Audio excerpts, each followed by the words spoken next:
Diesel আমাদের কিনতে হয় এটা ঠিক, কিন্তু অকটেন আর পেট্রোল কিন্তু আমাদের কিনতে হয় না। এটা আমরা যে গ্যাস উত্তোলন করি সেখান থেকে বাই প্রোডাক্ট সত্যি আসলে আমরা কিন্তু এই পেট্রোল রিফাইন করে পেট্রোলও পাই। আসলে এদিকে আসলে মনে হয় পাম্পের আশেপাশে থাকলে মনে হয় যে দেশে বোধহয় ইয়ানি পেট্রোল এবং অর্থনৈতিক তেল আসলেই নেই। আমরা অনেক সময় বাইরে বিক্রি করি। মানে কী ধরনের ভোগান্তি এখানে মারামারি পর্যন্ত হয়ে যায় আসলে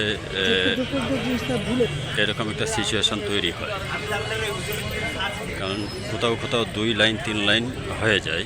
আর এদিকে পাম্পে কী পরিমাণ তেল আছে সেটা নিয়ে আসলে তাদের হয়তো এতটা ধারণা না থাকলেও কিন্তু সিরিয়ালে থাকতে চায় সেই ঘন্টার পর ঘন্টা থেকে সেই পাম্পে থেকে তেল উত্তোলন করতে চায়। মানে 200-300 টাকা বা 500 টাকা তেল নিতে তাদের 5 থেকে 6 ঘন্টা অপেক্ষা করে তেলটা নিতে হয়। তো বাংলাদেশের চিত্র এখন বর্তমান এই অবস্থায় চলতেছে।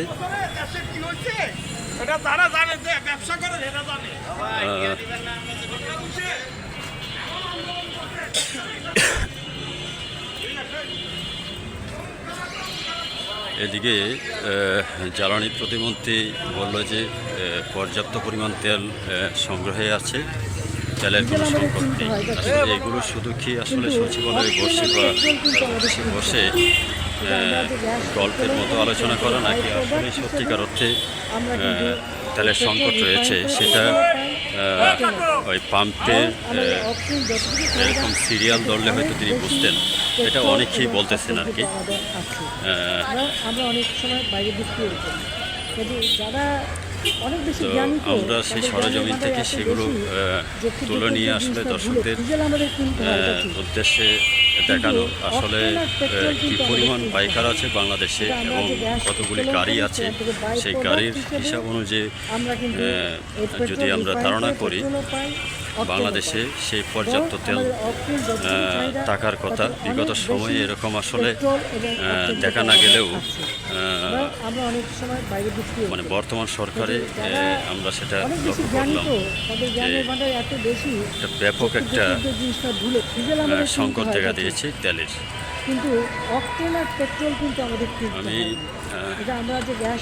প্রায় 2.5 মিনিটের উপরে হাঁটলাম, লাইন কিন্তু এখনও শেষ হচ্ছে না। আমি সেদিকে একজনের কাছে জিজ্ঞাসা করলাম যে আপনার পাম্পে যেতে যেতে কত সময় লাগতে পারে।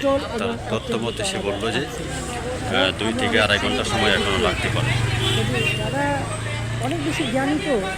তো 2 থেকে 2.5 ঘন্টা লাগতে পারে। আমি যে জায়গাটা থেকে দেখলাম সেখান থেকে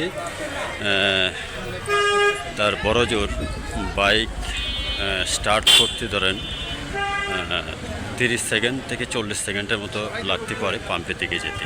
তো তিনি বললেন আমার 2 ঘন্টা লাগবে এখনও সেই পাম্পের সামনে যেতে, তেল নিতে। তাহলে বুঝুন কী পরিমাণ বাইক জটলা অবস্থায় আছে। আপনারা এই ভিডিওতে লক্ষ্য করলে খেয়াল করতে পারবেন। এরকম বাংলাদেশের প্রতিটা পাম্প একই অবস্থায় আছে। এটা থেকে আসলে উদ্ধার হওয়ার কী ধরনের কৌশল আছে সরকারের সেটা আসলে সরকারই ভালো জানেন।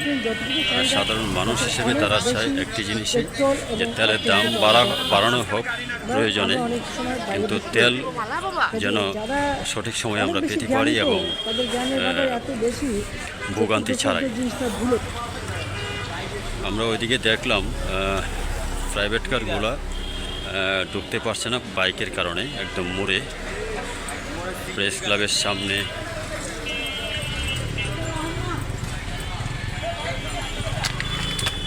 আমি একটু লং ভিডিওটা বানানোর চেষ্টা করলাম এই কারণে যে কত সময় লাগে আমার পাম্পের দিকে যেতে সেটা জাস্ট একটু দেখানোর উদ্দেশ্যে আর কি। আমি এখনও পাম্পের দিকে যেতে আরও সময় লাগবে, ধরেন 5 মিনিটের মতো। অকটেন আর পেট্রোল কিন্তু আমাদের কিনতে হয়। এটা আমরা যে গ্যাস উত্তোলন করি সেখান থেকে বাই প্রোডাক্ট হিসেবে আমরা কিন্তু এই পেট্রোল রিফাইন করে পেট্রোলও পাই, অকটেনও পাই। বরং আমাদের অকটেন যতটুকু চাহিদা তাতে অনেক বেশি পেট্রোল এবং অর্থনীতি আমাদের আছে, বা আমরা অনেক সময় বাইরে বিক্রিও করি। তবে যারা অনেক বেশি জ্ঞানী, তো তাদের জ্ঞানের ভান্ডার এত বেশি যে ক্ষুদ্র ক্ষুদ্র এই জিনিসটা হলো দিয়ে অবস্থা। বাকিটা আপনারা মন্তব্য করতে পারেন কমেন্ট বক্সে এসে।